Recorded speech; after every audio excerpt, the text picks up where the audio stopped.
Welcome back to The Price of Business. I'm your host, Kevin Price, talking to you about you and your business. Got Alex Brown on the program. He's with the law firm Tripp Scott. You learn more about them. Tripp, Tripp, Scott, SCOTT.com. Alex, welcome to the program. Welcome. Thank you, Kevin. Appreciate it. Yeah, you bet. Talk a little bit, this whole problem of intellectual property rights. The average schmo out there, the average Joe, come up with a great idea, but doesn't really know what to do with it, and is pretty sure that if he takes it out to the wrong people, it'll be easily snatched. And coming up with the money to protect it on the front end is rather difficult. Yeah, it certainly is. That's the dichotomy that a lot of small inventors, or sole inventors, I should say, the small businesses find themselves in on a daily basis. But it is something that you have to take seriously, because your IP, especially when you're a small business, that's the value of your business. How much you have protected in terms of your intellectual property is not out in the public domain, separates you from the rest of your competition. So it is something that needs to be taken critical. Yeah, there's some expenditures that, if you're going to do it right, are going to be made on the front end of any such transaction. But it's better to pay a few bucks today and be able to protect your idea or your secret sauce, if you will, for the rest of your business. Yeah, you say a few bucks, but it's quite a few bucks. Well, it can be. Listen, here's a lot of people think that if you're going to file for a patent, for instance, and that's what most people equate intellectual property with. But there's at least, in my mind, 4 different levels or 4 different types of intellectual property. You have patents. That's what people most often hear about. You have copyrights, and that covers more usually books, written material, what they call original works of authorship, a drawing, or things of that nature. You have trademarks, which are really the brand of your business, the brand of your product, and you have trade secrets. Each of those 4 are going to be treated differently, and each of them are going to carry with them different expenses. Trademarks, for instance, relatively cheap. You can get your trademark for under $1,000 protected with the Federal Trademark Office. And when you're talking about a few $100s worth of expenditure, it's critical to be able to do that to protect your brand, because if you are doing well in your business, it's not a matter of will it happen, but it's a matter of when it will happen, when somebody will try to seize upon your goodwill. So if someone's going to seize upon your goodwill, how do you best protect it? And you want to make sure you have the right trademark protections in place. Trade secret, for instance. Trade secret, you're not filing for anything, as a matter of fact. You're not filing for a patent or a copyright. In fact, that is something that is more akin, and people would liken it to a secret recipe. Kentucky Fried Chicken's secret recipe to making its crispy chicken, or Coca-Cola's secret mixture to make its Coke products. Those are not out in patents. Those are not out in copyrights. And the reason why is patents and copyrights are available to the public. So the trade secrets is more internal measures that you want to sit down with somebody qualified to understand how to place these measures in place, that will protect that idea.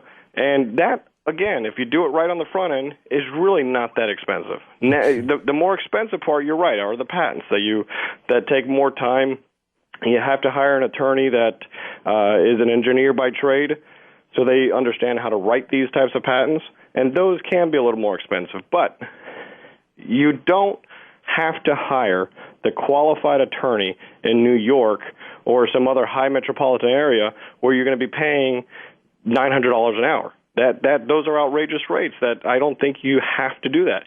You're going to get the same qualified attorney sitting in a smaller boutique shop in Fort Lauderdale or some other smaller area throughout the country, charging less than half of that. Yeah. So you can still get the same product, is my point. Yeah. Okay. And so what do you suggest the person does when he comes up with that next great idea? Of course, you guys are in Florida, correct? We're in Florida. Yeah, we're based primarily in Florida. My practice and my partner's practice, spans throughout the country. We've been fortunate to have a lot of small inventors that have reached out to us for us to be able to help them. So we have clients throughout the country, but yes, our home base is Fort Lauderdale. Yeah, interesting. And tell me what you've, what you see going on in terms of interesting lawsuits that pertain to this, where you see the little guy come out okay in the end. Well, there's one neat element of our practice is we like to refer to our practice as the David versus the Goliath out there, and the Davids are the sole inventors to the small business entrepreneurial type that ultimately get their product or their idea or whatever form of IP they might have stolen from the Goliaths of the world, whether that's the Home Depots or the Microsofts or whoever it might be, the Sonys of the world. The stories, though, Kevin, remarkably, and I sit there and I chuckle a little bit because it's at first I couldn't believe it, but our phones ring off the hook from time to time, and we take these calls, and every story is the same. It starts off with somebody who is approached or wants to approach the Goliath-sized company because they have this great idea. And this Goliath-sized company, starts courting the relationship and thinking and leading you to fall into this false sense of security. And so you don't get the proper protections in place with a proper non-disclosure agreement, or you don't actually go out and patent your material the right way if it's something that does require a patent. And when you don't do those things, what has happened in the end is that the Goliath company that wants to befriend you is all of a sudden saluting you and saying goodbye, farewell. Now they've got your product or your idea, and you can't stop them because you don't have the proper protections in place, and you never did. So now you're going to be involved with a lawsuit with possibly one hand tied behind your back. Yeah, not good. All right, Alex, I appreciate you spending time with us here. How do people get more information? Well, they can look us up on the web.